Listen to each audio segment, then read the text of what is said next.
All right, welcome to lecture number 4. And in this lecture, we're going to be looking closely at Europe. Now, because this is the first week in which we are actually engaging with one of these regions, we're not talking theoretically, we're not talking about what geography is. Instead, we're actually doing it. We're applying some of the things that we've learned, and we're evaluating, assessing a region. This week, we're starting again with Europe. It's a big chapter. So what we're going to do, and the way that we're going to pattern this moving forward, is we're going to start with a knowledge check. Now, this is the first one for you. It's short. It's 15 questions. You don't need to study for it because it's not going to be graded. The pretest is just a way for you and I to know what you bring into the class before starting. It might be that you are an expert in European history and geography, which is great. You might not have to work as hard in this section in order to be prepared. So I want you to start with the knowledge check. Go ahead and spend a little bit of time there. Take that 15 question assessment. Then, when you've received your results back, I want you to move in and go ahead and read chapter 4. Now, this is a sizable chapter, and it's important. There's a lot of context, a lot of sections, and it covers a lot of ground. So more than tackling this in one big chunk on a Wednesday night, I would recommend that you break this reading out over a series of days or attempts.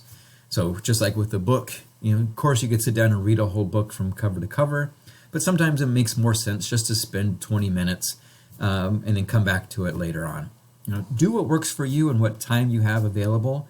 But because there's so much content, I think you would be better served by approaching this over a series of days and drawing those connections mentally between the various sections. I think it will allow it to marinate in your mind a little bit better. Now, after you've read, there are a couple of small assignments that we've created that will help you build upon the information and draw connections. So I have 2 YouTube videos that I've pulled in, and I've created a small assignment with it. The first one is called How to Survive as a Tiny Microstate. And what this does is look at some of these extremely small countries in Europe, and consider, how do these survive? They don't have a huge military. Clearly, they don't have a large population. So what is it about these small microstates that have enabled them to survive and thrive in modern Europe? The second assignment is looking at Europe's refugee crisis. There's a short video, just 4 minutes long, that does its best to explain the origins of this refugee crisis. If you think back, a couple of years, you'll remember some key events. Of course, the United States' ongoing conflict in Iraq and neighboring regions. You'll remember the civil war in Syria and the millions of people that fled. Of course, climate change has impacted northern Africa. So you have countries like the Sudan in which arable regions have been decimated by climate change in the growing Sahara Desert, leading many people to seek refuge in Europe. And so what we're seeing in general is millions of people migrating over land, over sea to Europe. And this has caused a huge crisis there locally. And of course, we should add to that the millions of people that have fled the Ukraine after the Russian invasion. So this is an ongoing conflict, and what this video will try to do is explain its origins, and importantly, how Europe is responding. One thing we'll see, and we'll read about this chapter, is that it has given rise to an increase in nationalism and the formation of far-right political movements that have sought to prey upon people's sensitivity and fears related to the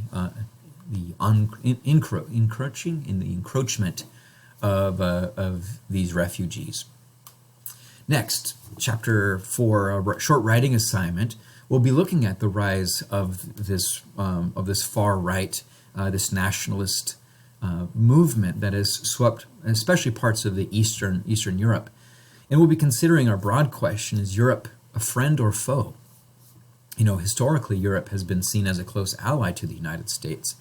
But in recent years, that relationship has grown tense, especially with the growth of China's power and the encroachment of post-Soviet Union era Russia. So we have a short reading from the national interest and a short writing assignment for you there. And then another thing that we'll be working on are these map analyses. And this week we're going to be looking at some maps and trying to make sense of the economic disparities across Europe. So we'll break Europe into 4 sections and compare GDP and PPP and try to get a sense of what these different regions look like in terms of economic disparity. And then finally, there's a reading quiz at the end. You may take this quiz twice. Your highest grade will be accepted, and when you have finished that, you'll have completed everything for Lecture 4 and for Week 4. If you have any questions about the course materials, course assignments, or anything in general, please feel free to reach out to me at brantellsworthcentralpenn.edu.